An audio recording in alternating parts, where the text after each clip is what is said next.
Welcome Heath Pearce, the one and only, to BSI the podcast. What's up, dude? What's going on? Thanks for having me. I mean, honestly, what's up is that I'm a bit disappointed I had to wait till season 2 to get the call up, but here I am. Dude, we're expectation.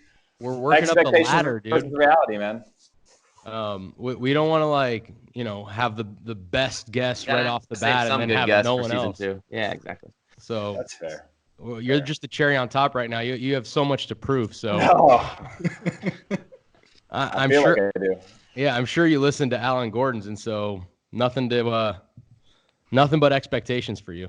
Yeah, you've had an elite group of guests so far, and I don't know if it would have been a compliment to have me earlier as you ladder up, or if now the pressure is too high for me to actually, deliver. We followed careers pretty closely, you and I think you're gonna have some good stories to tell. So okay. All right, we're gonna get into it. We'll start the quick hitters, get you warmed up, and I'll start with this easy one. The level of recklessness in this episode will be A, how a rookie is taught to handle the media in their symposium. B, how Nigel de Jong used to go into tackles. Or C, how Alan Gordon shared stories about his wonderful time in MLS. Oh gosh, that's not that easy. I mean, it's hopefully all three to some degree, but let's go with the level of recklessness of Nigel de Jong, because few people might get hurt, but ultimately it all comes from a good place, right? Yeah. He makes an appearance in this podcast quite often. We always seem to talk about him. So yeah, Benny played with him at Hamburg. Actually, I don't know if the guests knew that. I had a time with him at Hamburg, guys. All right, next question: best DP you've played with off the field. So what does he bring off the field? Whether you can decide how you want to, give points for or take points away. And if I'm missing any DP, you can add another one. But these are the DPs that I thought of: Thierry Henry, Juan Pablo Angel, and Tim Cahill. Oh, definitely Thierry Henry. The reason being off the field. Dude, he took us to London on a private plane to go see North London Derby, and put us up. When you say us, what? Me and Dax McCarty, okay. Yeah. Well, listen, I don't care how he treated other people. That's not what this is about. You know what I mean? Absolutely not. Me and Dax had just finished a long season, and we were in our usual spot of Bagatelle, having a little party brunch, and the text came through of do you guys want to go to the North London Derby? And we were like, and he's like, we were like, obviously. And we had been, heavily partaking in the day's festivities. And he was like, all right, well, I need your passport information, whatever. And plane leaves at this time tomorrow, obviously out of a private airport. And so Teterboro? Teterboro, oh, look at this guy, dude. Living good. No, you're living good. That's what you're doing. Convenient to live by that, that private airport. But yeah, kind of guy that always took care of, again, mixed results in terms of how he treated probably people across the board. But for myself, people like Dax, who he seemed to have a level of respect for, he took care of us, have us over to watch, the NBA or hang out at the crib, or took us out to London for a week, put us up in a hotel, took care of us every day, sort of just gave us a great experience and footed the bill, something that we weren't going to be able to contribute to. Right. And he's a coach for Montreal Impact. Have you talked to him at all since he's been back in the league, or no? No, what the hardest part with him is that you're only a friend of his every three, you only last every 3 months, because he changes his phone number.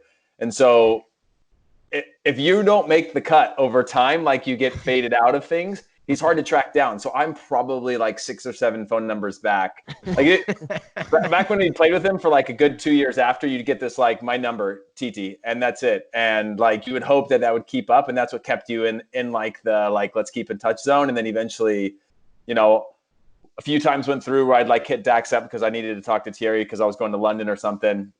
And then I track him down, and he'd be cool about it and stuff. But deep down, I know he's dude, how do I get this guy out of my life? And And then eventually, like, Dax has been weaned off the phone numbers. I've been weaned off the phone numbers. Really? And like, yeah. Oh, that might. I think that hits Dax like hard though. Yeah. Dax well, I think Dax knows enough people to track him down. Where I would I would have to ask people who would then be like, well, would immediately think like, well, he probably doesn't want you to have his number if you don't have it. You know? Right. Dax would try so hard against Montreal when he plays them just to give him a nice little lesson.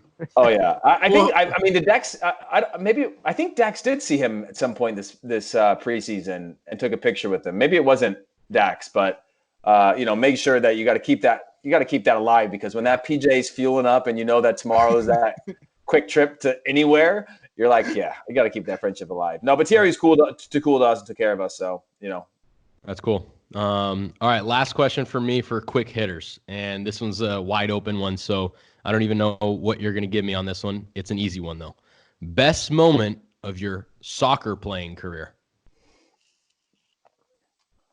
Honestly, I'd probably say it was that first camp we were in together. Getting my debut at Hampden Park was, growing up in the U.S., I never really felt, and I'll try to keep this answer short, I never really dreamed of playing for big or like clubs. I never treated like professional was a thing, but for me, it was always like this Olympics and national team were like the two things I grew up in that world of, like, these are the two sort of pinnacles of playing, right? And so playing with the national team, was the one big goal that I always had. Playing professionally was, in my first game, was just, it was great, and it was like a goal accomplished, but then you quickly move on to your next one. Whereas the national team felt like more of a culmination of a life's work, as opposed to getting your first pro start is like just the beginning, right? And so that was probably my greatest memory of feeling like, okay, there's something bona fide in terms of that I've accomplished, that I've worked towards. I could tell you that if that was your, high point with the national team, I could tell you as a national team career, that was my ultimate low point, because, and you go ahead and tell everybody why, because I know you want to tell it. I mean, you brought it up. So, we arrive, obviously this is what, October? Yeah, we were roommates. And it was October, end of October? It was towards the end of the year. Yeah, towards the end of the year, it's like we're in Scotland, Hampden Park, their national stadium. It's cold out. We're training at Rangers' brand new training grounds, Murray Park. And it was raining. It was nasty. There was a lot of misunderstanding of whether it would even be able to go onto the training grounds and whatnot, because we were sort of borrowing them, right? And what pitch we would be on. Turns out we were on grass. Benny. No, we were on turf. No, sorry. We were on turf. Benny hedged his bets that we'd be on grass, brings only studs for his. This is the first ever training session with the national team, and he's on ice skates on turf, right? Like legitimately, like super coming from Germany, right? The six ones, the like six ones, right? Pre-hybrid era where they were like long. You're in them for like 6 months at a time, and we're on like turf, like and I never wear studs, never. Yeah, and I remember that being, it was the first guys were me, you, and Chris Rolfe in that camp for like our first campers, and I just remember that being like it was a memorable thing for me, but there was other factors like hanging out in a hot tub after the game or whatever, like Neil Beathy, who's now like the SVP of whatever is the other guy hanging out in the hot tub with us, because he was the one doing like digital content with us back in the day. You don't even know about Neil Beathy when he really first started, and that was with the U20s with me in 2005. Podcast. Yeah. So this guy's come a long way, bro. He's just been stepping on little people all his life. Oh, dude, totally. I was at the World Cup in Russia, and I'm at Diplo's performing at this the Budweiser house, right? No free ads, guys. The house of an alcohol or a beer brand, okay, of like it's a month-long thing. And Diplo is about to come out. I'm just hanging out there. I went with a few people that I was working with, and I was out there for like 3 weeks. And all of a sudden, I turn around, and there's a VIP area above us, and there's Neil Beathy in his suit.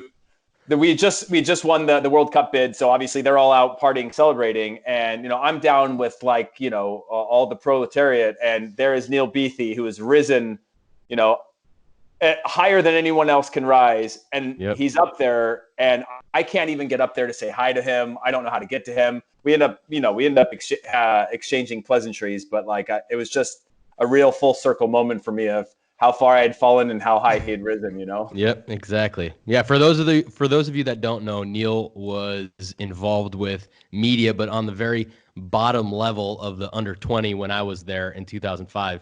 And as you said, so now he's almost the president of U.S. Soccer. Although I don't know if he wants that job.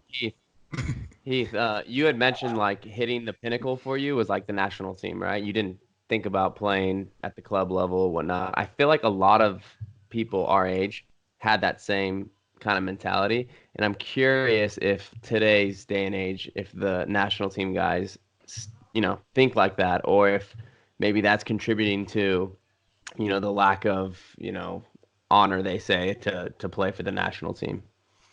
I don't think it's a lack of honor necessarily. I mean, maybe it is for some people, but I think the difference is that the dream of being a multi-millionaire is worth more than probably playing for a national team now, right? The dream of being at a like I dreamed of playing at Milan or Barcelona or whatever, but me becoming a professional was like the first step in a small club in Copenhagen.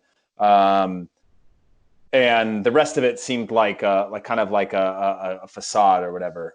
Whereas now, I think there's so much money and opportunity in the game, and players are turning pro, and their worlds are completely different than what ours were on the journey that we went on. So I think there's other things out there that can satisfy you that was, for me at the time, was only the national team. Obviously, if I had been on a trajectory to be at a massive club, that probably would have been a goal. But, growing up, you had Fox Soccer or Fox Sports World, where you get a couple games a week and you knew of the big clubs. And if you were playing at an elite level, you'd heard of more clubs from traveling and whatnot. But it was never like the big dream for me. The big dream for me, like I remember when I was like 12 years old, looking up Olympic development program in our phone book back home. And called them up asking like, how can you get on the Olympic team? And obviously I had no idea at the time. But like, that's what my dream was, is like Olympic or World Cup or national team were like these things, right? Both on the men's and women's side, because that's what we had direct visuals to from 94 to 99. Yeah. Well, let me get to, you touched on it a little bit. You played with FC Nordsjælland. That was your first club in Denmark. You played there for, was it 2 years? 2.5. 2.5 years. And then you went to play at Hansa Rostock, right? Yep. Rostock. And then, well, first tell me what the hell happened in Hansa Rostock, because I know you had a pretty success. You were there for how long? 2 years. So the first year went well, right? And then wasn't there something with like you coming back late, or you took too long? That was actually the first year. So we had come into the winter break basically saying, okay, I was good to come back to the US. I got bumped from my flight, so I was coming back the next day. So I was going to meet the team at the airport the next day to go on our training camp to Turkey. Okay. And I communicated that to one of the few people in the club that spoke good English that could relay that message. And I left him a voicemail, and when I got back, people were in an absolute panic. It was already in the newspaper that I had like skipped out. I was bailing, typical like Bild newspaper nonsense, right? Bild Zeitung. The Bild Zeitung. Yeah, like people don't realize that like now I chuck a tweet out, yo, and like it's done. But like back then, I called the guy's phone number, leave him a voicemail, and I get there and I call the guy out, and I remember him being like, I don't have a voicemail, and I'm like, that's fundamentally not true. You have a voicemail, because I left the voicemail and never passed on the message. So of course, being that it's like all kind of drama based in those sort of tabloid newspapers, it was this whole thing that I like skipped out on, whatever, caused a lot of undue stress on the club. Then we said, okay, let's talk, because I kind of wanted to get out of the club. I didn't really like the path that we were on. I didn't really trust the coach. Wanted like last old school East German like mentality was he the U20 coach for Germany or U20? No, that was Dieter Eilts, who was the U21. He was actually really good, okay. But he was number 2 of the 5 coaches we ended up having in that window. So we had the same coach. Rostock you guys were in the first or second? First. Okay, yeah. So fun fact, I was going to go on loan to Rostock when he was the coach. We almost ended up playing together a bunch of times. 3 different times, I think. Yeah. But yeah, so, ended up happening that we said, okay, we're going to go to training camp. We'll talk after training camp on whether or not we would allow me to go on loan or what the deal would be, whether they had plans for me. For something happens internally where I go and I meet them after training camp. I set up a meeting. I go in there. Obviously, I'm a little bit on an island because I don't have an agent there. I do have an agent, but very far from. The agent who did my deal was German, but you know how that is. Like, he was like a middle person, and went in to meet them and asked what their plans were with me, and they said, well, actually, we're finished with you, but the problem is you're a national team player, so we think there's a value for you. So if you want to leave, someone has to buy you. And this is January transfer window, is midway through January, and now I'm like hitting up my agent saying, what's the deal? Can you help me? And I'm getting emails back from my agent at the time. And not even calls back, because it was, I think, if I remember correctly, Richard Motzkin was in England doing Eddie Johnson's deal. Motzkin was your agent? Yeah. At that point, yeah. I don't even know, dude. I had every agent. So but if you're trying to like all of a sudden talk to your agent and he's super busy during the month of January, yeah, you got no chance, and they were sort of holding it against me. So they were like, basically, he's done. They went to the Bild Zeitung, like go to the tabloid that matters, and they're like, he's done here. He'll never play here again. Fast forward like 6 weeks, I'm out of the club. I'm training with the reserve team. I'm not allowed to play with the reserve team. And then all of a sudden, they put this thing in the paper that's like, oh, Heath's attitude is shifted, and we're planning on bringing him back into the first team, because they started bringing me back in like twice a week, and I was murdering people. Like, like all bets are off at that point. Right. You just play like completely weightless, and I was playing really, really well. And then all of a sudden they chalked it up to attitude, when really it's because we were losing a bunch, and like I was playing well, and then magically my attitude had shifted. So they put me back, ended up playing out the year. We got relegated. Had a few more run-ins with the Bild newspaper, where, one of them being, I talked to Steve Trundle with like 2 games left in the season on the field after the game ends. And they went into the newspaper basically saying Heath Pearce is a Plaudertasche, like a gossiper, because we had just lost, and I just went to say hi to, like, from a human to another human, to be like, hey, how are you, friend? Like, to the mayor of Hanover. Yeah, to the mayor of Hanover, and got in trouble for that. But yeah, it ended up being like blown out of proportion. Again, at that time, I look at it and I say, I could go to Bild and try to tell my own story, which is, again, only going to look even worse than the club, because there wasn't really an outlet for anybody to speak up or say, okay, that's fine what you guys think, but here's my side of the story, which is what social media has allowed people to hit the reset button, for better or for worse, right? Because that swings the complete opposite direction more often than not. But that wasn't there, so I just kind of had to eat it. Fast forward, we get relegated second season, go through a bunch of coaches, and then eventually, with like a month or 2 left in the second Bundesliga season, they pretty much kicked out anybody who didn't have long-term deals to see out the season and prepare for the next one with like young players, and that was the end for me.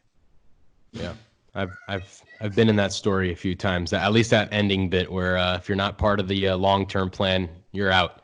Yeah, it's a bizarre thing, but that's just the reality of those situations. If you're a coach coming in, you don't want any distraction. You've got a lot of preconceived notions. You want to hit that reset button. You want to show that you're in control, especially with the German mentality. Like, I was out. So that was pretty much the end of it. And then I went to Turkey. Well, I know that you were going to go to Turkey, right? Did you actually end up going to Bursaspor? Well, for a day. You went there for a day. Yeah. Do you want the whole story? Because that one's got some legs to it. Takes a little time if you want to hear the story. It's probably one of my best stories, to be honest. Yeah, of course that we like. So I know that you were you're going to leave Rostock, and I heard that you were going to go to Bursaspor. I remember this like during the time, and talking about how you were going to go to Turkey, and then all of a sudden you ended up in Dallas. So yeah, what the hell happened, I guess?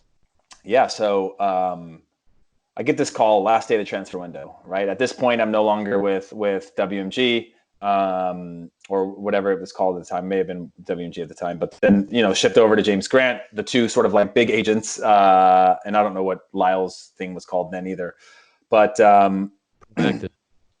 yeah. Exactly. Proactive. It's either Proactive or James Grant, and now it's something different. Yeah, it's Proactive. Yeah, Proactive at the time. So with them, I get this call from one of the guys from their UK office, hey, we've got this deal with Bursaspor. And we're at that point, I'm like, hey, the deal terms are great. The only issue is, in Turkey, you pay 15% tax that they tax you on, but you negotiate everything in net. And my issue was that they can negotiate net all you want, but the US comes knocking on the door wanting up to 38%, right? You guys know what that's like. So I'm like, somebody has to eat this bill. Otherwise, they're not paying me as much as they say they are because I'm just giving it to somebody else. Whether it goes to the Turkish government or the US government, I'm still losing up to 38%. So we agree to those terms. Hey, we'll figure out a way to cover this tax bill. No problem. Get on a plane, fly there. I arrive. Guy comes up to me, are you Heath? I said, yes. He goes, I'm the guy, that kind of intermediary that's going to take care of this deal. Okay, no problem. We have a driver. Normally you can take a ferry from Istanbul to Bursa, or the guy who was the president of the club at the time takes a helicopter over, right? All of those options are off the table at this point. It's like late in the day, so we have to drive around the water to get there. It's like, I don't know, few hour drive. And get in the car, we're driving. No one's really talking. Those two can talk because they're speaking Turkish to each other. And I'm just sort of sitting in the back seat by myself, and get about like a half hour, 45 minutes into the drive, and I just hear hysterical crying from the front seat. And What the fuck? For like 10 minutes, no one says a word. Hysterical crying from the guy who's my intermediary. And eventually, like, he turns around and he says, my father-in-law just died. So I'm like, okay, this is rough. Like, I don't know what to say. I don't know this guy. I don't know anybody in this car. It's pitch black outside. We are driving off in the countryside. Something's not right. Fast forward, we get to the club. We negotiate. When I arrive, live TV cameras are on me because Bursa has their own TV channel. Cameras are on me. And they're like, put a contract in front of me, and they're like, sign it. Live TV. It's in Turkish, right? The whole thing's in Turkish.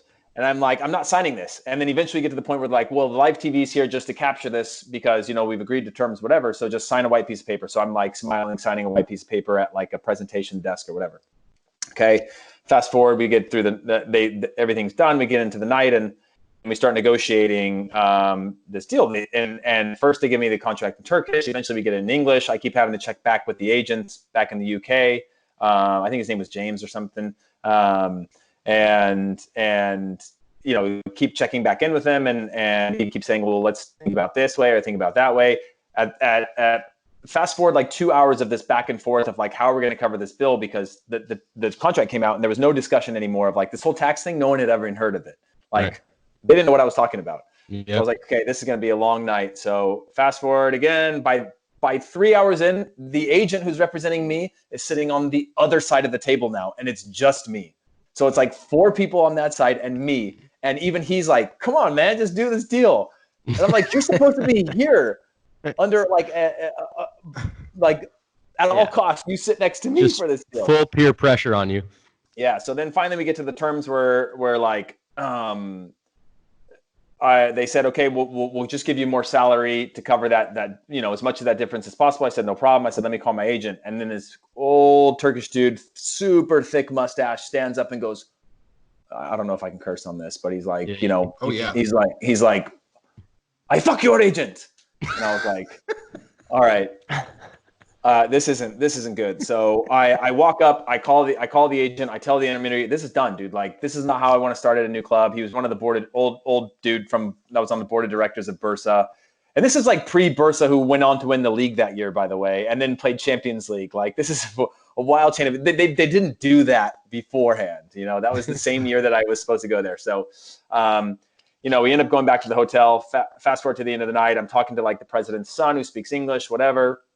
They're trying to figure this deal out. The agent comes up to me and he's telling me like, I cannot go home empty-handed. You have to do this for my dead father. Like, at a minimum, you have to do this for my dead father. No. And I'm like, dude, this is so bad. I tell him like, I can't do this. It's all messed up. Why would I want to start a club? People cursing at me. Like, usually you want to start on good terms. You want to feel wanted. We go to sleep. We're leaving at 6 a.m. the next morning to get on the ferry. Agent comes down late. We get in a taxi. We go to the ferry. Ferry's sold out for the 7:30. So I change my flight again. There's like an afternoon ferry that goes to Istanbul. So I go back to the hotel, eating breakfast in the hotel. Guy comes up to me, goes, you Heath Pearce? I go, yeah. He goes, I'm your doctor. I'm here to take you for a physical. And no one had told the doctor that I didn't do the contract. So he shows up to take me for a physical. That prompts him to call the club to go, hey, what's up? They're like, oh, the deal didn't happen. 30 minutes later, they call me. They're like, all right, let's get this deal done. So we work it all out. And I don't know if they did it on purpose or not, but we work out all the terms and conditions, sign the deal, go back to the club. Terms are perfect. They like all apologize to me. Everything's great. I go there again. You can see on the internet, there's like me holding a scarf and me wearing the jersey, me holding like next to the alligator mascot or crocodile. Like everything's done. So then they're like, the son who goes to UCLA, I still keep in touch with, son of one of like the board of directors guys, who the dad's now the president of the club. Only one who speaks good English goes, hey, we'll come pick you up for dinner tonight. And we'll go out to eat and whatever. So, he's like 6 o'clock or whatever. 6 o'clock comes around, no one's there. At this point, I'm at the training grounds. Like they have a hotel in the training grounds. And, 6:30, nothing. 7, nothing. 7:30, no one comes to pick me up to eat. I'm like, what's going on? And 8 o'clock rolls around, nothing. And then I get a knock on the door. Hey, they want to talk to you downstairs. I'm like, oh gosh, here we go. Go down there, and without being able to like translate properly, he's just like, they say something to me for like 2 minutes. And then basically he goes, essentially what they said is the deal is dead and it's not going to happen. You're not going to be playing here. And without more explanation than that, they're like, that's the end of it. And so they basically said that they turned in the contract. The Turkish Federation didn't approve because it was outside the transfer window at that point. And whatever it was, whether they did it to save face from a PR disaster by having live TV say I signed the contract, then saying I didn't sign the contract, whatever it was, it ended up not happening. And so, yeah, I basically went from being like, I'm done with this club, to being on the club, to then being told like it's not going to happen, and then leaving. And at that point, you're in September. And there was some other options, happening around UK, which was an issue with work permit at that point, because I was like 60-something% of the games with the national team. Most of the clubs didn't have the necessary resource on a non-guarantee to go to the tribunal.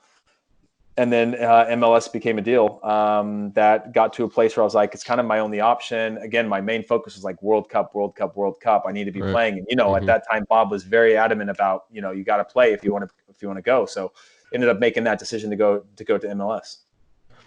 So the day that you actually signed the contract, was that already, that was the day after the transfer deadline? Correct. So they were going to somehow figure out a way to just, even though it was past the transfer deadline, like say it, some kind of hold up from the night before or whatever? I don't know if it's like maybe they forged the was signature or, whatever it was, and then said it was whatever. Or they had like an in with the Turkish Federation, whatever it was. Right. Like, either they didn't know or they did it on purpose, or, whatever happened, I'll never know because I still don't speak Turkish. So I'm sure stuff like that happens and actually, gets worked out somehow, even though the signature comes in later than the deadline. So that's crazy, dude. Yeah. Bizarre chain of events, and, a tragedy, and like a guy I'd never met, he's crying, to like being pitch black out, me sitting outside in the middle of a training ground, like pitch black outside, calling an agent in the UK who couldn't get on a flight out. It was just a wild thing that opened up my eyes to like, things I didn't want to see necessarily in the game, but, and then by the way, they did go on to win the championship that year for the first time, and maybe the first time ever. And I opened up that door for, Josie to go and Mo Adu to go, and I'll have a great time in Turkey, Yeah. I kicked down that door for everyone and set it up. I said, I warmed them up for you. You guys go and enjoy it. Pioneer, dude. Enjoy Champions League. Yeah. But that led you to Dallas. And I know this guy over here, Ike. Are you going to ask him some stories about Dallas? I know you've been dying to. Start off. Yes. No. I 2010, my rookie year. We played you guys in the game. I don't even remember what the result was. I'm pretty sure we lost because no one wins in Dallas in the summertime. And we went out after the game, and I remember being around the biggest group of savages in my entire life. And I was thinking to myself, no way this is a professional soccer team. You guys went on to make MLS Cup and ended up losing, but like that group of guys that were on that team were just animals, from Breck to Avi to Bruno Gorda, like guys that people probably haven't even heard of. Can you enlighten me what those years were like? And then having to show up the next day to train for Shellis. I want to know all of the. And let me throw in a true and false real quick.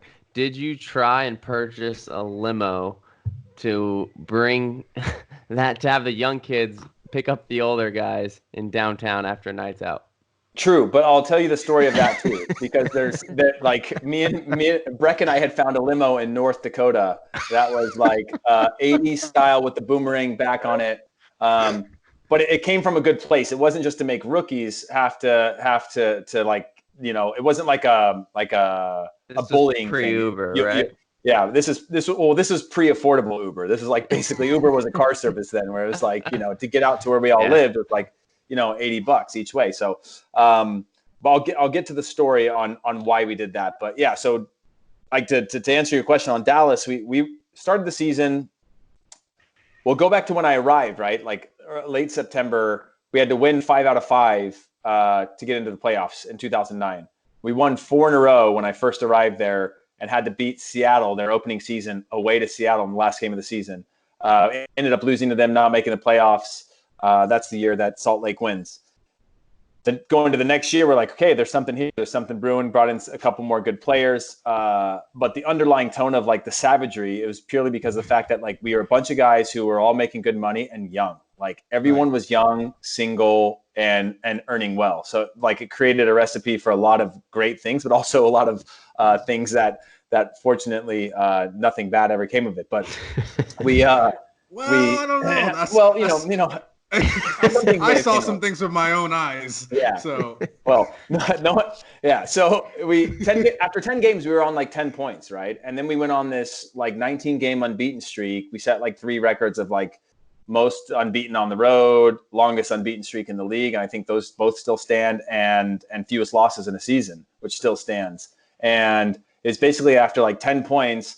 And like Shellis doesn't want to hear this part of the story, but like we all came together 10 points after 10 games, and we were like, we can either do it for him, which we know like good guy in terms of like certain coaching things, not a great overall coach in terms of keeping the team equal and motivating the team as a group and whatever. So we just said we can do it for him or despite him.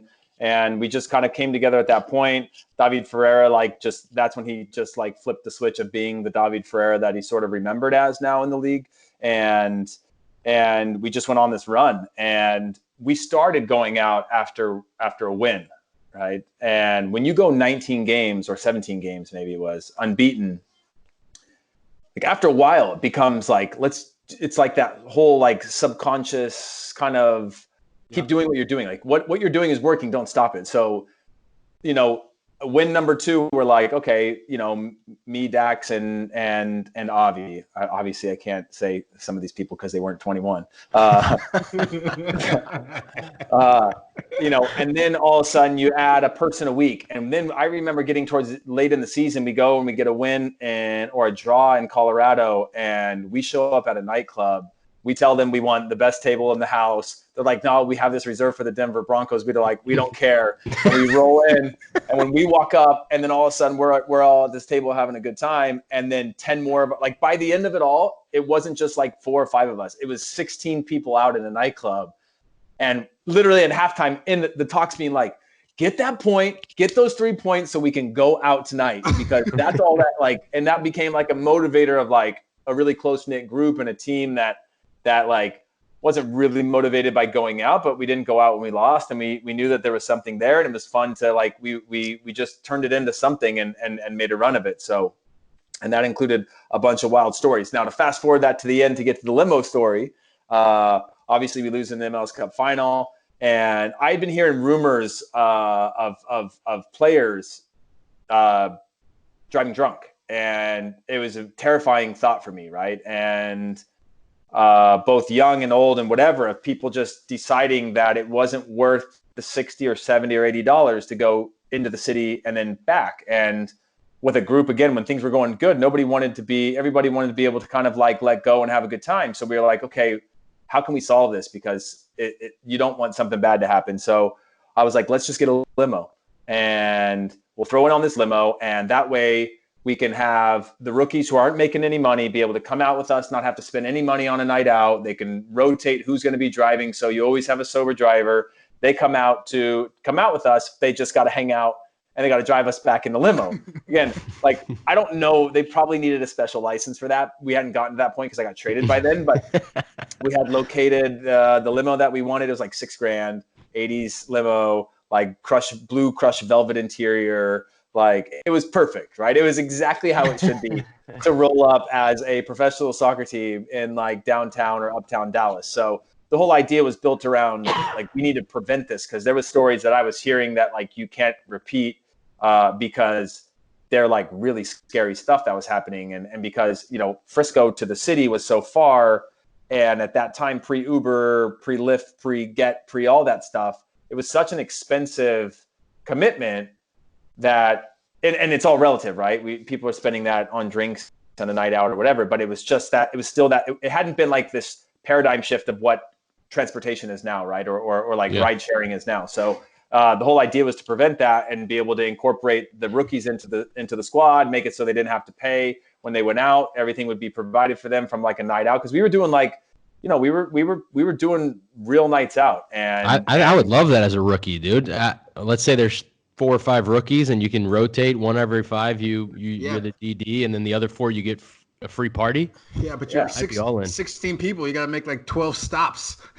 Oh yeah, I mean, we were gonna have but you could take like a taxi from a central location back in the suburbs, right? Like that, like you know, out in the Dallas suburbs, those like some of those 24-hour drive-throughs used to pop off. You could definitely get a taxi there. But yeah, the whole idea was built around trying to prevent something bad and incorporate the group and make sure everyone could be included. Because a lot of times we get to the end of we get to a night and we'd be like, hey, we got a table at this place, and it would always be like a small group of us that were like, yeah, whatever. And then you'd have these guys like, oh man, like I can't go because I can't throw in or whatever. Because this is still, and it's still now where you know, going out in some cities is really expensive, and we didn't want to sort of create a barrier of entry within our own team of being able to go out. So and the rookies, we want to integrate them into the squad. So why not just make it a fun thing? Sure. Would we have made them wear a tuxedo t-shirt and a hat when they drove? Probably.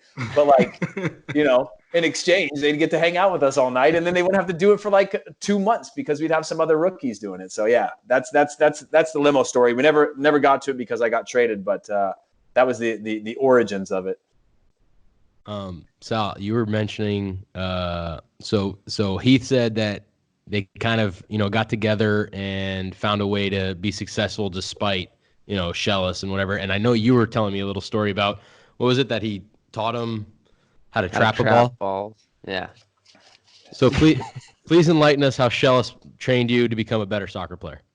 Oh my gosh, dude. Without like, we used to train for like 3 hours, and without Dallas? like, yeah, we used to have like 7:15 in the locker room, 8 a.m. on the fields in the summer.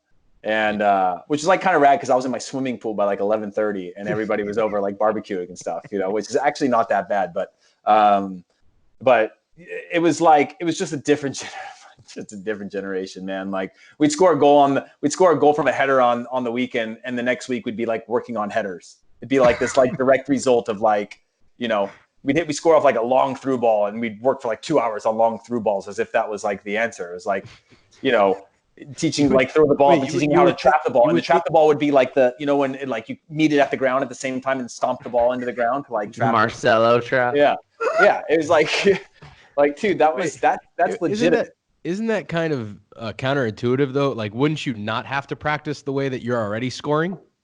Yeah, you know, you would think, but it would be like this idea of like this light bulb that comes on that goes like, if we could just do that every weekend, and you just be like, let's get better at heading the ball. We would have training sessions where we'd play 14 on 14s, like on a condensed field. Michelle, 14 on 14, like not even real position. I used to hear about not even these real stories. position. You just have 14 on 14 and you play a scrimmage. Like, when does that happen? I'll go ahead and take that any day over playing 4-goal game in Brazil with Jurgen in January camp. 4-goal game with 4 different balls. 4 different goalies, 2 different teams. You got to possess the ball while one team comes and tackles you. 14 against 14. No, with one. Is there 1 ball and 2 goals? Because I'll take it. No, there's 1 ball and 2 goals. But imagine spending 2 hours getting like 6-7 touches max. Like, do you know on 14 and 14 how much has to go right just to get into an attacking position? Like when you sit in like 3 blocks of 4, how hard that is to beat. Like. You know what I mean? Like 3 low blocks. Yeah, 3 low blocks. Like, you're reinventing the game. Like, it's impossible. Like, we'd all just look at each other and be like, dude, how much longer? This is ridiculous. And after training, people would be like getting touches because they're like, well, I got 11 in the first 2 hours. Like, let me get the next 200. 5-5-3. Let's play 5-5-3, guys. Who was had 2 goalies? Please, that would just make my life. Two goalies on each goal? On each team. There was so many things, dude. Who was your forward at the time? We had Milton Rodriguez and Jeff Cunningham. Oh, dude, I'm doing my B license with Jeff Cunningham right now, so I can Really? ask him stories about that. So wait, so Jeff, Have you got an update on your B license, by the way? Because I haven't gotten an update on mine, and mine's canceled in Sacramento after the first session. I haven't gotten canceled, but we can get into that after the podcast. But what I was gonna say is, I can only imagine like the mindset of Jeff Cunningham playing 14 against 14 as like the lone striker. Just like, how many balls is he gonna touch in a practice? Oh, eventually he's just going to kick somebody. That's what it's going to end up happening with Jeff. Like, you know what I mean? Like, he would like lose his. Like, everybody would lose their patience because, like, if you're a striker, you're never getting the ball. No, ever. never.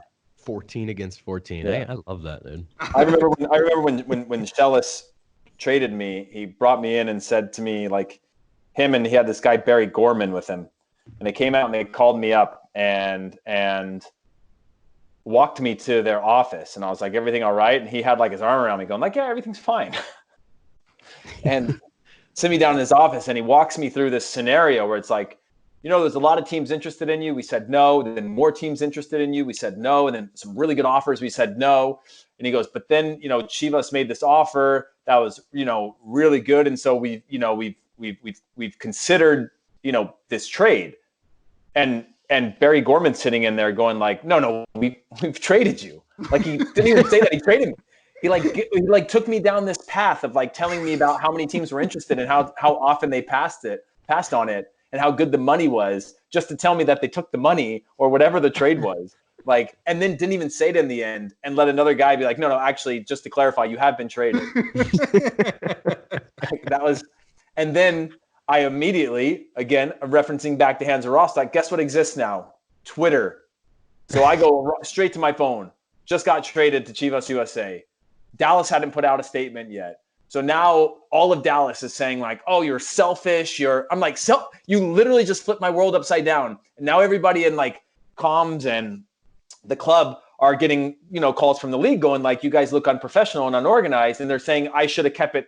I should have not told anybody. I'm like, okay, so you just told me to go to a new club and that I don't have a choice in any of this, but you're asking me to not say anything. And I was like, no, not happening.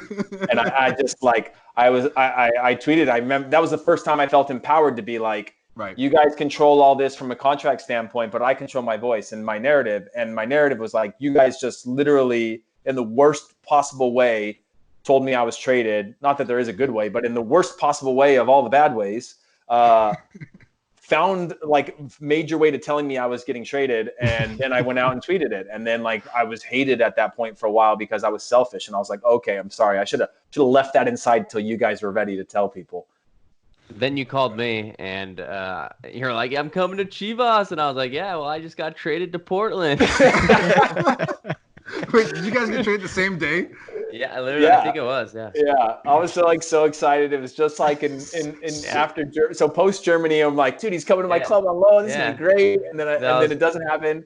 And then that happens. I'm like, oh, dude. So to create space for you, they had to trade Sal. Probably, yeah. That was the opposite of what happened with me and Ike. I got traded to Kansas City.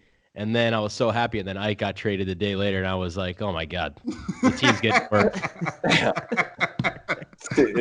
That will never get old to me. It just never will. Oh dude, man, it's just bizarre. Wait, so okay, I got a couple more questions about that. Okay, please. I've got questions about Dallas, and obviously we know you went to Chivas and Red Bull, but then I want to get and those clubs I don't necessarily care all that much about because we've had guys who play for those clubs and whatnot. I want to hear about Montreal. No one has been to or played for Montreal that we've had, so I think that would be interesting. But before we get there, you went to MLS Cup. I heard that you were hurt before the final. Mm-hmm. How did you get hurt, and how did you guys, I guess, celebrate after your loss with your GM, I guess. Oh man, yeah. So gosh, I forgot about these memories. Um, Our yeah. So PI never forgets. yeah. So I was suspended for the last game of the season on yellow card accumulation. So I was working out at Michael Johnson's. We had just wrapped up our workout session, and we wrapped it up by doing some sprints. Finished the sprints. I got this young guy keep telling me he's faster than me, and I'm like, at this point I'm I don't know, I guess 20. I don't know. Well, it would have been 26 or something like that, 27. I honestly have no idea. I'd have to think that through. Yeah, 26, yeah. So, and he just keeps telling me he's faster than me, right? We're doing these sprints off the line, and I am blowing off the line. You know what I mean? Like getting out my rear view mirror to look back at him, like over my shoulder, just like angling it like this to be like, oh, dude, I see you back there. And he's like taunting me. Anyways, it wasn't like a particularly hard workout. And just one more race, and I just bolted off the line, beat him. And it was like a 60-yard sprint area, and we were doing 40s. And so where you start to have to pull up to hit the padded wall, and just like got to full speed. When I got to full speed, my hamstring just exploded. And I remember like I didn't even have a brake anymore. It was like brakeless, right? It just was like I could feel my hamstring just shredding as I like stepped it out to the pad, hit the pad, came down. I was like, obviously something's wrong.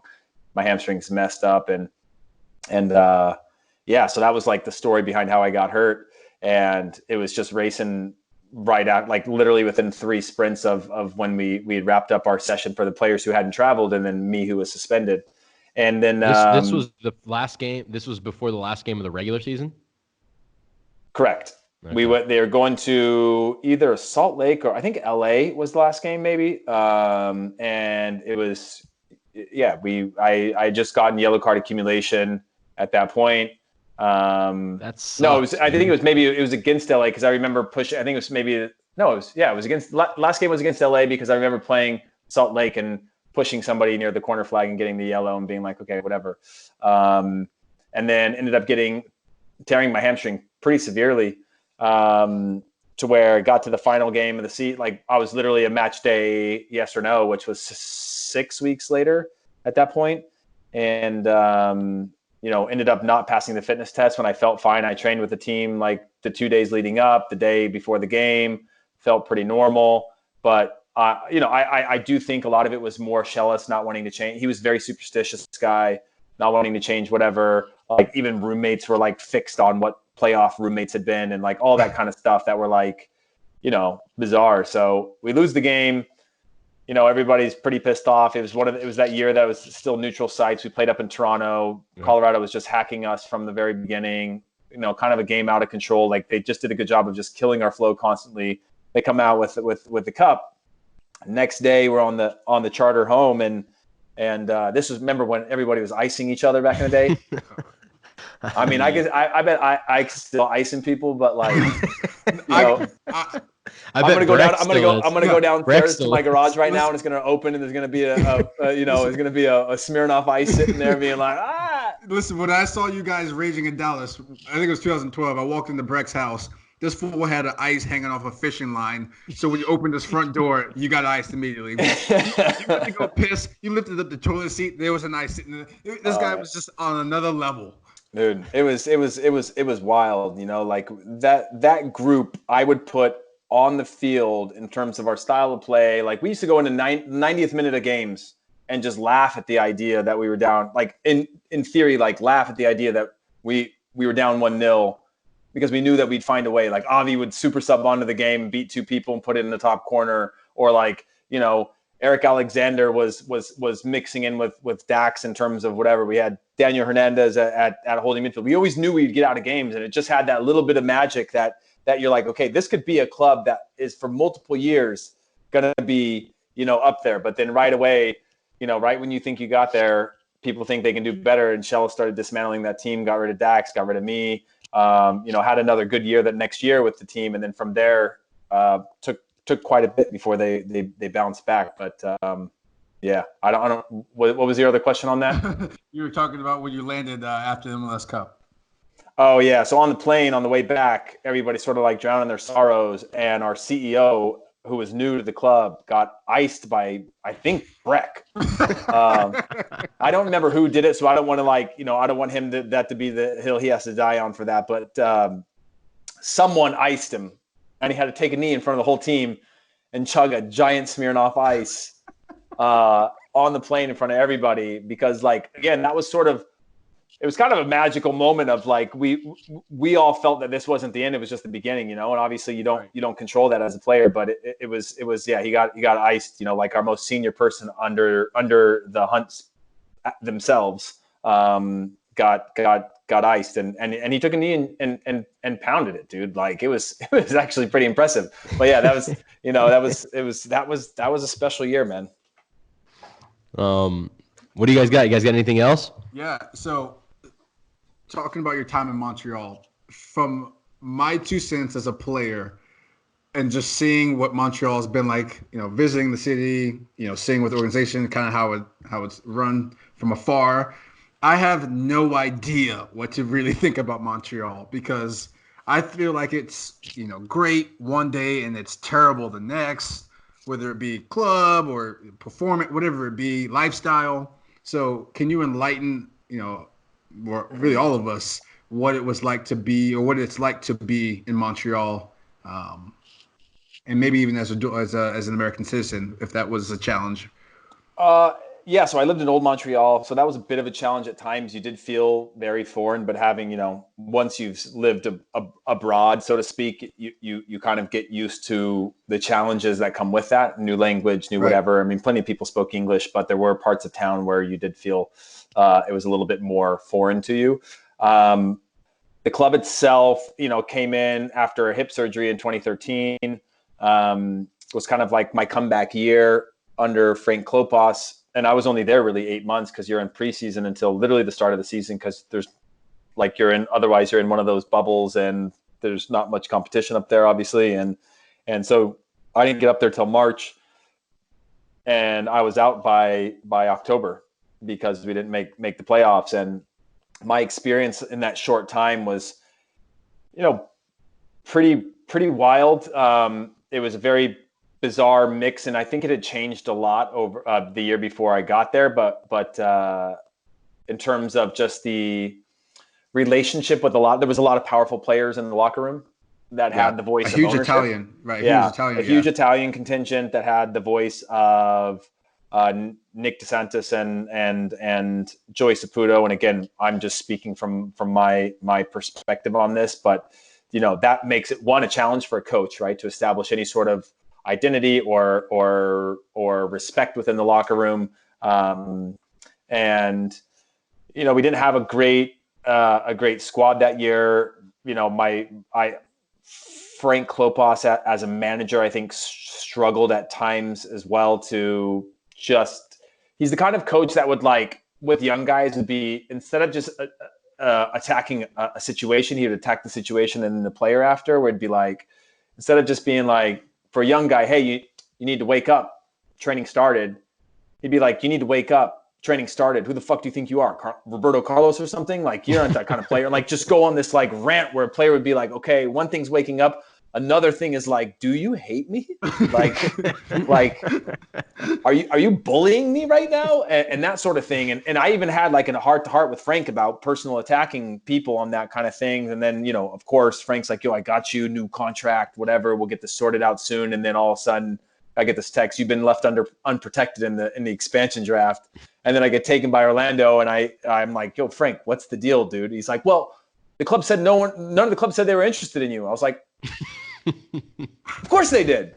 Are you guys friends? And they took them at their word, dude.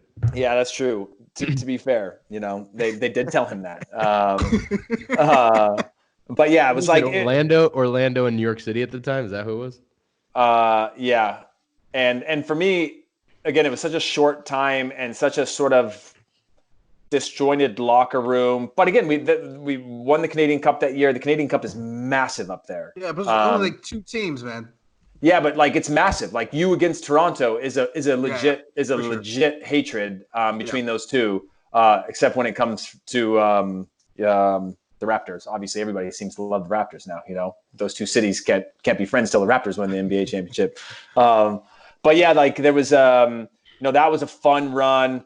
We had some good players up there, but it just felt, having come from New York Red Bulls, where obviously at that time we'd just gotten into a new training facility there in New York, and the professionalism was through the roof, right? In terms of the way the club was run, the transparency, all of the access and things that you had.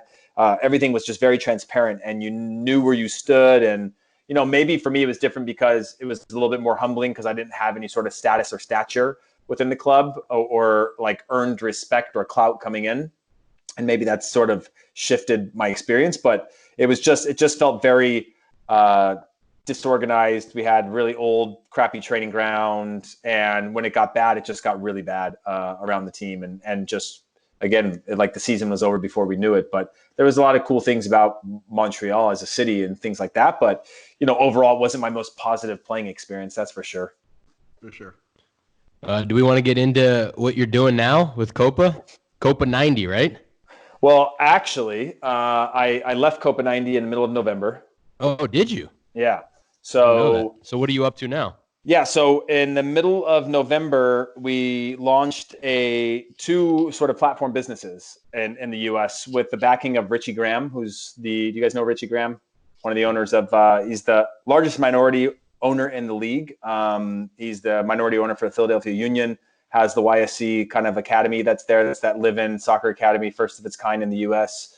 That's got a school, like a very progressive school and things like that. He's the one behind sort of our investment fund, which is focusing on sort of two key platforms. One of which is an investment and controlling interest investment in clubs, leagues, tournaments, and programs on the youth soccer side, with the overall goal of improving the soccer experience for both the parent and the player. So, you know, taking a shot at, you know, stabilizing costs, you know, decreasing costs if you can, increasing transparency, improving the player experience for like the 99%. So he's got the YSC Academy, and all that's about like producing the elite player, especially for the Philadelphia Union, because it's, you know, part of their academy that ladders up to the first team. But and then the other side is an investment in media platform. So, you know, anything from soccer agencies to channels to networks that we're building. You know, we're building this podcast network, which I've spoken to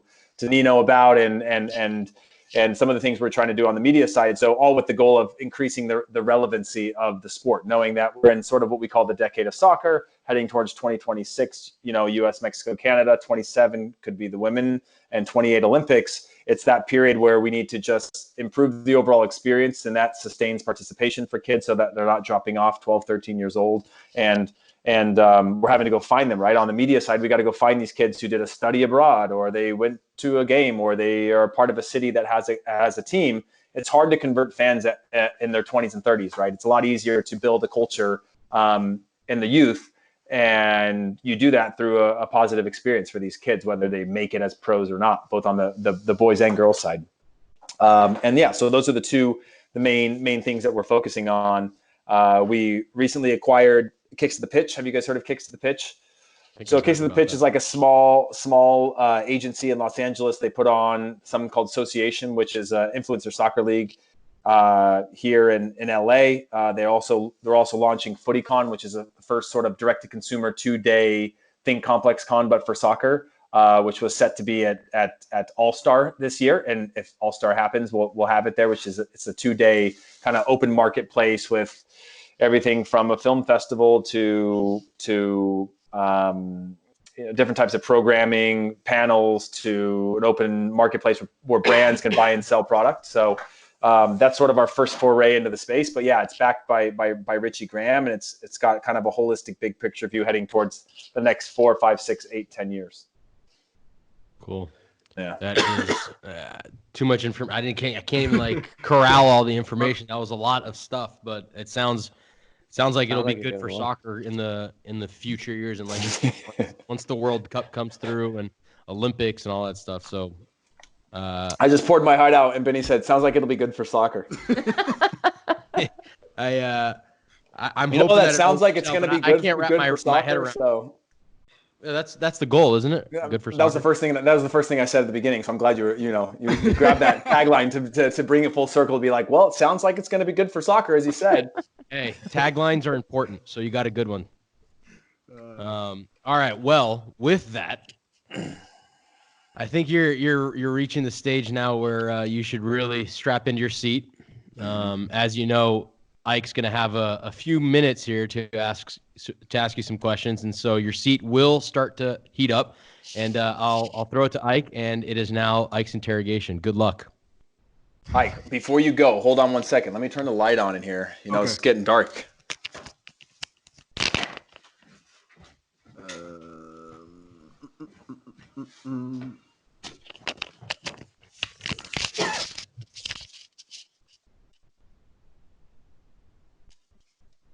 Can you hear us?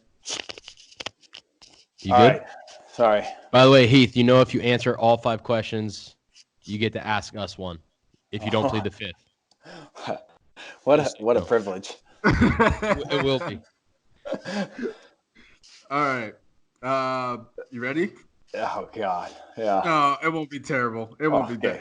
Actually, maybe it will. This question might be tough. Question number 1. All right. Of your time at the Red Bulls, and we're going to include Breck in this, who was the worst teammate out of this group? Kenny Cooper, Dax McCarty, Breck Shea, BWP, and Luis Robles. And these are all great guys, so you are really screwed if you're going to pick one. Is there a parameter for this? You could choose whatever you'd like for Okay. why you would choose them as the worst teammate. It could even be a personal attack on you. All right. But that eliminates Breck. Give me my 5 again. Okay. Kenny Cooper, Dax McCarty, Breck Shea, BWP, and Luis Robles. Oh, it's got to be Kenny Cooper. Got to be. He's just way too nice. Like that. There is nice, and then there's nice to the point that you have to be the worst. You get the worst teammate award for that because, like, you get into a game of small-sided and like, look, you get me on 11-on-11 in training. I hate playing 11-on-11 training. You get me in small-sided, there, I'm happy all day long. You know, it's like 5v2, small-sided, these things. Kenny could not care less about small-sided. You know, he wants to get, like, if he's getting in front of goal, he wants to get in front of goal and score goals. You put him out in the field in the pasture with a goal, he'll just shoot on goal all day long, you know, by himself or with somebody. And, like, he used to drive me nuts, which I've got a funny January camp story for that if somebody wants to hear it. But you keep going. With Kenny Cooper? Oh, yeah. Let's go. Let's hear it. Okay. I actually have a funny Kenny Cooper story, too. There's a lot of Kenny Cooper. That is All right. it's way back when, but go ahead, Heath. All right, January camp, everybody's heated, right? It's Bob Bradley's in it. Bob Bradley's pretty mad about this whole January camp. It's getting real hot.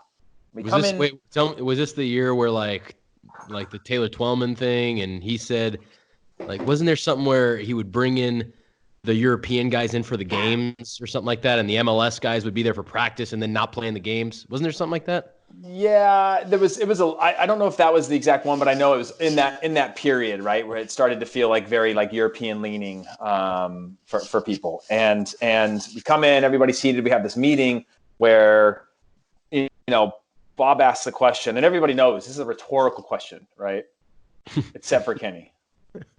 So Bob asked this, like, all right, you give me an example. Like, everybody's like wound up, right? Training's been crap, whatever. Bob's like, give me an example of somebody who you think's been great in this camp. Kenny raises his hand. Everybody else is like sitting on their hands, you know, going like, I know the answer to this. The answer is that, you know, I plead the 5th. But like Kenny raises his hand. He asks him, all right, Kenny. He goes, what is it? He goes, I think Troy Perkins. And he's like, why is that? He goes, well, you know what? He shows up every day with a smile on his face, and, you know, he's got the best attitude. And, you know, he just, you know, I don't know that verbatim what he said, but it was basically all about like Troy's personality traits of him as a human, and not anything to do with how he had been performing on the field. And then to the point where even Bob didn't have a real response that would have been warranted, where it's like, I disagree. It was all like character traits where you couldn't disagree, where you could be like, oh, okay. But what's another example, where it's like that whole thing where like the room was so tense and everybody's so uncomfortable, and he raised his hand and talked about like how good of a guy Troy was. and I remember all of us being like, oh man, that was one of the more wild experiences of me, to just like just how pure Kenny Cooper is, to like talk about. It's like his new best friend. I think they were roommates. Like his new best friend, and wanted to tell the world how cool and how nice his new best friend was, when like the right answer was like, yeah, we get it, we all suck, it's a bad camp, like no one's training well, whatever. And that's, so I'll give you Kenny there. All right, love it. All right, question number 2. You have to rank these coaches from worst to first, and I'm gonna throw them in there, even though I know who it's probably gonna be. Schellas, Hans Baca, Frank Kloplas, and Robin Fraser. Even though Robin's a tough one. I know you were only there for probably less than... He had him at New York, though, for a while. Oh, you did? Okay. Oh, I had Chivas for over a year, and then I had him at Red Bull for a year. I'm going with, Schellas, Frank Kloplas, Hans Baca, and then Robin Fraser. Robin is the top. Colorado Rapids feeling good about themselves. They are. They're rolling. Like, again, my relationship with Robin, like first year versus like the final 3 months, were two very at Chivas were two very different periods, right? Like Robin building and then Robin under pressure were two different Robins that I had, and also me physically, where I was with problems with my hip, were like building year versus the second year before I got traded, were two different periods in my own like physical capabilities and career. So I could, but Robin's like view of the game was amazing. Like Hans had very much that sort of Scandinavian bite to him. I remember Hans Baca calling me in. God, I got to tell the story too, guys. Sorry. Hans Baca called me in when I first got there and was like, hey, when I first got here, I've been having trouble with Thierry Henry, right? He doesn't really listen. He sort of does his own thing. Like Thierry used to get mad and like kick balls over the fence and stuff. Like he'd be like, I would love it, some of your leadership now that you're here, to like help try to work with Thierry. I was like, are you crazy? And he goes, well, I when I first got in, I wanted to know how to handle this guy. So I talked to Pep Guardiola. I talked to Arsene Wenger, and he talked to one other manager of his. And all of them were like, well, Arsenal could have opened up the checkbook to spend any amount of money to keep him there. We didn't want to, because we knew that he had an ability to have an extremely negative impact on the locker room. Pep Guardiola was like, before he took the job at Barcelona, these are the 4 players he wants to be able to get rid of, which was like, I think it was like Eto'o, Thierry, and Deco, and Ronaldinho. Or I don't know if Ronaldinho was one, but it was 4 guys, like very specific. And so this is Hans Baca telling me that he's been told by the best managers in the world that they chose to work around them, and then asking me if maybe I could provide some leadership to help like shape Thierry Henry. And I remember thinking like, dude, like, are you crazy? Like what do you want me to do? But otherwise, like very well, like proper Scandinavian tactical awareness, very, very, understood the game really well. But Robbins was a very modern style of play, and I started playing center back under him, which was fun. Okay, love that. The side stories are the best part, so you can go ahead and elaborate whenever you want. Yeah. Fan question here. Pretty much Vela or Donovan at their best. Who you taking? Oh man, I know. I know. This one for me, I don't know who I would take. Is this building like an MLS team? Sure, let's do with that. Yeah, because I gotta have some parameters with that one, because it's like over X amount of games or over a season. Who's his team? One season. What you've seen from both, clearly in MLS. And at the peak of their careers. Sure. Good question for me. I've played with both of them. Oh man. But I'm not on the hot seat. So. I still think that'd be tough for you. You think I'm gonna waste that? You think I'm gonna waste that question if I answer all these? You think that's gonna be my question? No, you're definitely answering. I just don't know who you're gonna answer. I'm gonna go with, dude. Man. I gotta go with Landon. Damn, dude. Like even what's his name had Vela in his best 11 the other day. Griezmann. Did he? Yeah. It's all-time In his 11. best 11 of the world. Well, All-time, I think Bleacher Report made the best 11 players that Griezmann had played with, and then Griezmann responded saying Vela ? Really? Yeah, dude, and he's a I can G. tell you, Carlos Vela is a bigger talent than Landon. Yeah, but I'm still going with Landon because here's the thing about Carlos is that Carlos is like, and I was talking to Kobe Jones about this the other day.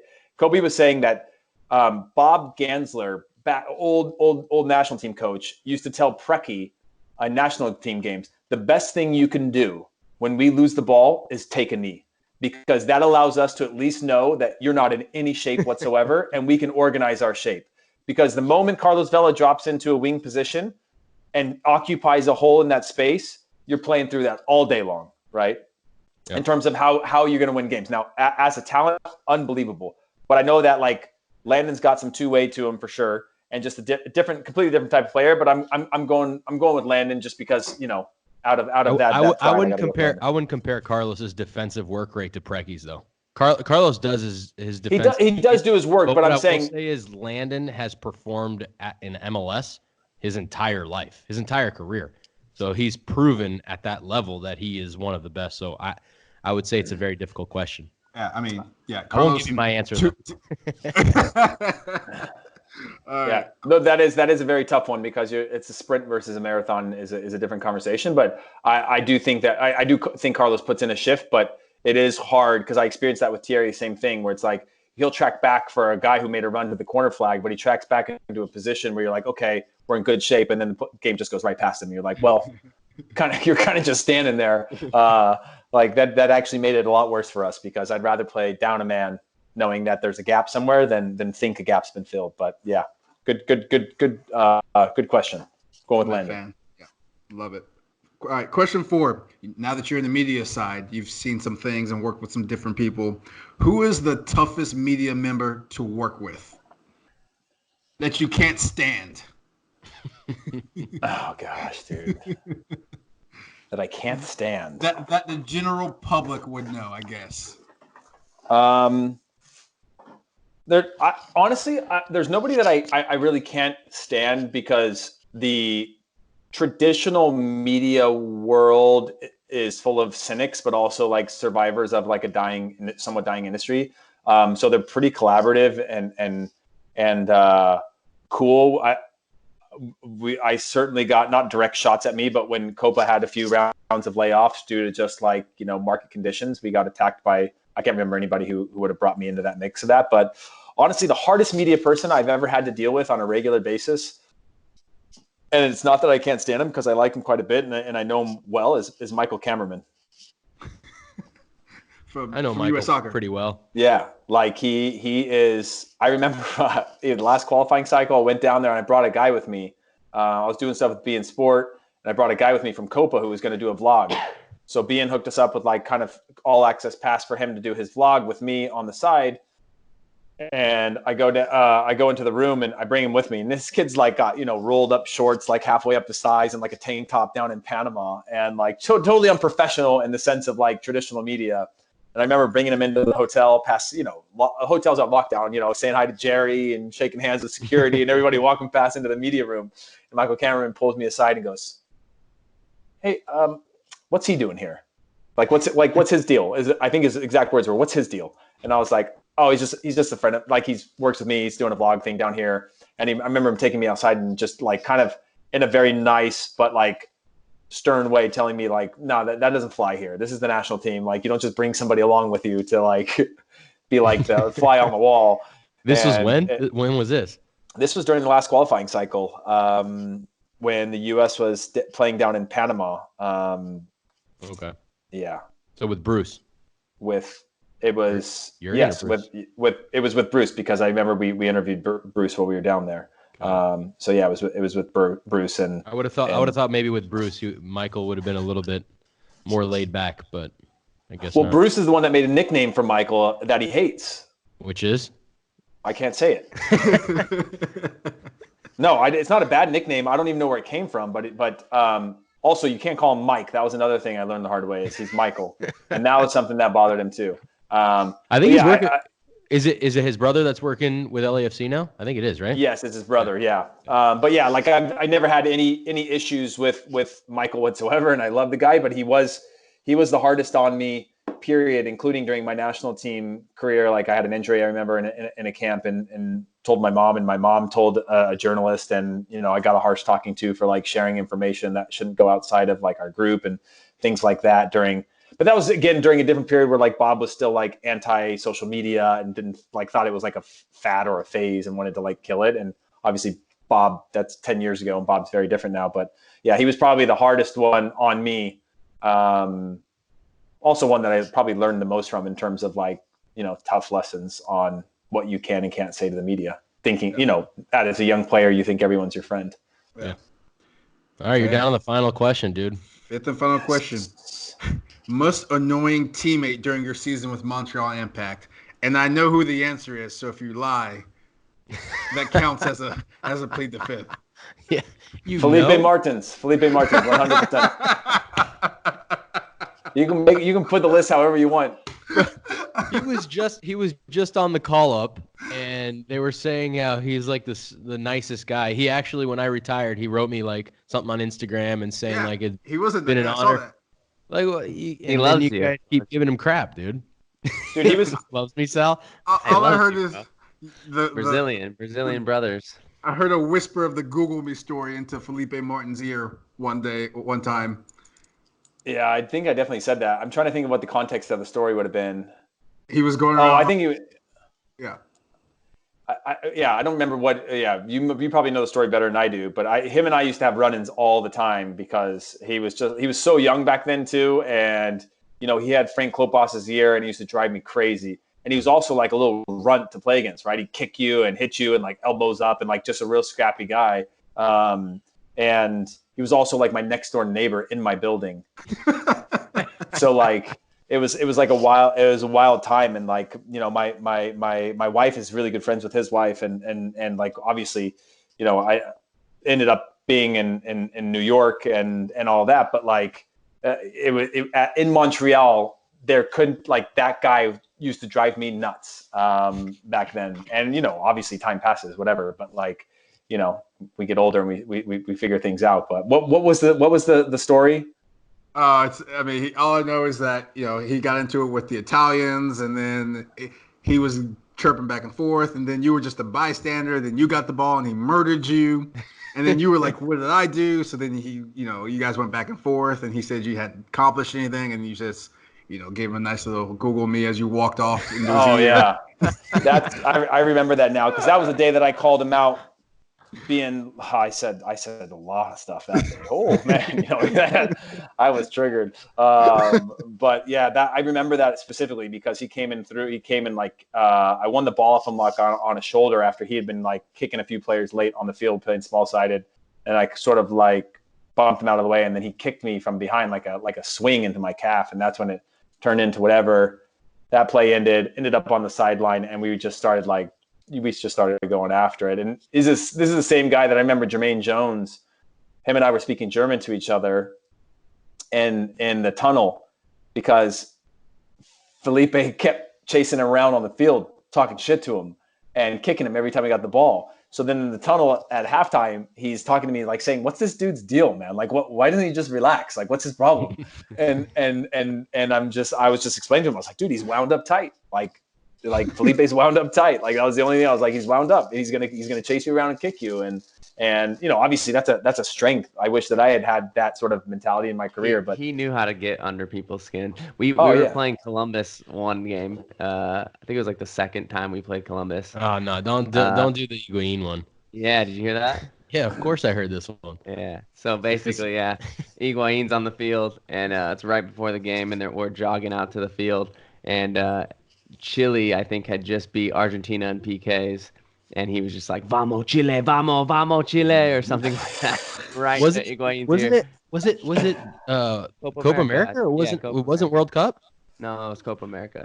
They lost to him 2 years in a row in Copa America, I believe. Yeah, I thought maybe it was World Cup final when Higuain had missed like that. And Higuain just it is. Well, I don't know. It was I think his brother missed a chance or something, but he just looked at him like he was gonna kill him, dude. every time I hear the name Higuain, I'm reminded of like a pregame talk that Mike Pecky had when he was my head coach, and kept calling him this guy, this 10 Higuain, and he's like. And we were like, dude, it's probably one of the few names that's difficult to say that's been said enough times via his brother that you would know it. And he kept going like, and all right, and somebody's going to take Higuain. And I remember all of us being like, there's a lot of names you can get wrong, but like, you know, that's one that like has been said enough times on a global scale that you're like, you know.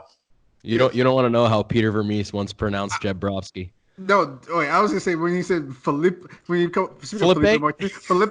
we all look around like, Felipe? Is he joking? Is he joking or what?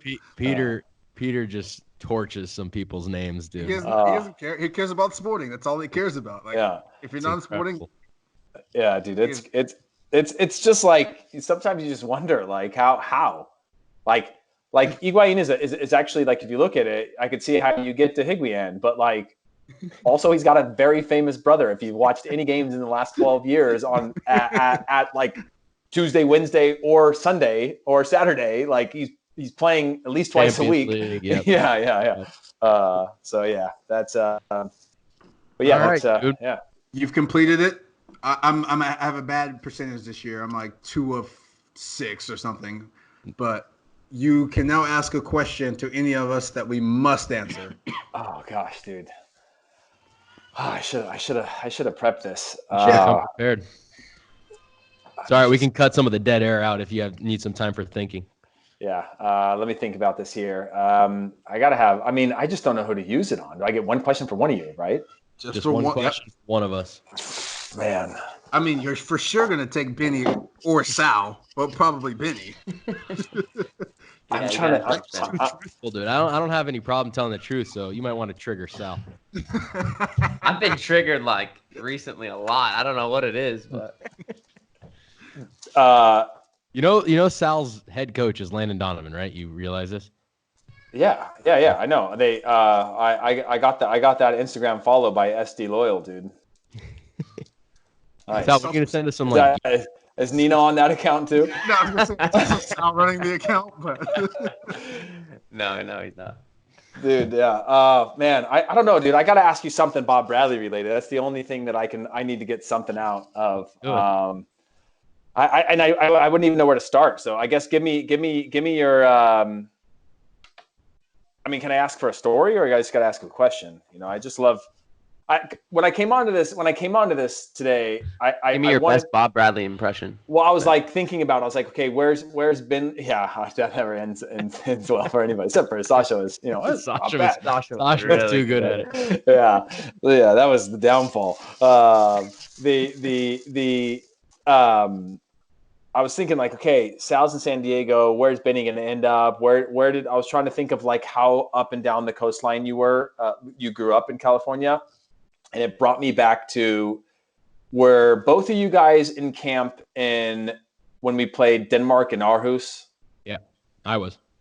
Do you remember? Did you get a talking to when Bob talked to everybody? Nope. But I remember everybody getting talked to about Twitter. Stewie, you, Robbie Rogers, Sasha. I remember that. But the thing is that I think I might have gotten a talking to. So we played Sylvania before, right? Yeah. And I think I had, honestly, I don't remember it being like, I think there was a conversation with certain players that was more like you're always going to remember it. Whereas maybe I had a conversation with Bob, but it wasn't so, gripping. But I do remember, him saying something to me like that. We were California, and I know this. We know, right? We're California brats. Like we're spoiled California brats. Just like, we love the sun, and we like playing in like comfortable environments. And I was thinking in my head, like, that's not me at all. Like, that's not how I feel like I am as a person. But I remember having that conversation with him, and this is what I'll always say about Bob is that I truly think that he always wanted to get the best out of every single player. Like, he wanted to improve each player. Of course, he wanted to get the best out of the team. And I had obviously more interactions with him in 1 year at LAFC than I did in the 4-year cycle that we had at the national team, because it was such at small increments. But at LAFC, dude, it was crazy, like how attention to detail he was on the field to getting like the preseason.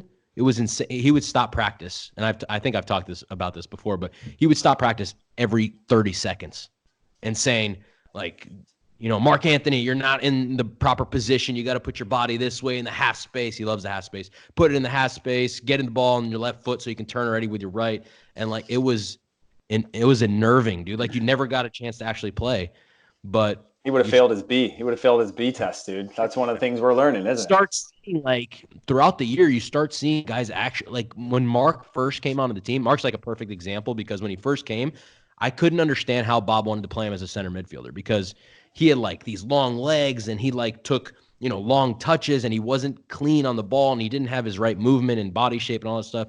And now he's one of the best center midfielders in the league. I mean, I'm sure, Bob doesn't have everything to do with it, but he had some of it. And so, I've always enjoyed my time with Bob, and I remember, having talks with him throughout those 4 years that we were with him. But I don't think during that time in Denmark and Slovenia, I got it as bad as some of the other guys. Yeah, that's the only thing I was trying to lean towards, because I remember him having the talking to me, like, Bob came after me a few times, but that trip wasn't one of them. Like, Bob threatened to send me home before. He, like, I just would get so wound up, and coming from my background with my family of just being like, talk about it, like, figure it out, like, ask questions, like, challenge things, like, not in a negative way, but I'd ask, like, Pierre, like, hey, why don't you think that I'm in the lineup this week, but I was last week? Like, asking for information. Some of that was probably insecurity. Some of that was genuine wanting to get better and know, right? Like, there's probably some like magic sauce somewhere in the middle of that. But I had a bunch of hard conversations. But I remember when he called me in, he was throwing all of you guys under the bus as the spoiled California kids. And me being from California, I was like, and he didn't bring me up in that group. You're from Modesto, bro. You're NorCal. And while he was saying like those spoiled California kids, I was like, yeah. Yeah, those kids, those California kids, they're the worst, like, oh yeah, they gotta. And I remember just being like, I remember just being like, just don't remember that I'm from California. If you do, remember I'm from Modesto. Like, if that's spoiled, you probably don't want to be spoiled. Yeah. But yeah, that was the only one. I don't think I have it. I don't think I have any other questions off the top of my head that would, other than no. I don't have anything, man. Like, I don't have like. All right, that wasn't a question, but it got us talking. So that's good. Yeah. All right, dude. Well, we really appreciate you coming on the show, dude. It's been a long time coming, but we got you on, and I think it was a good conversation.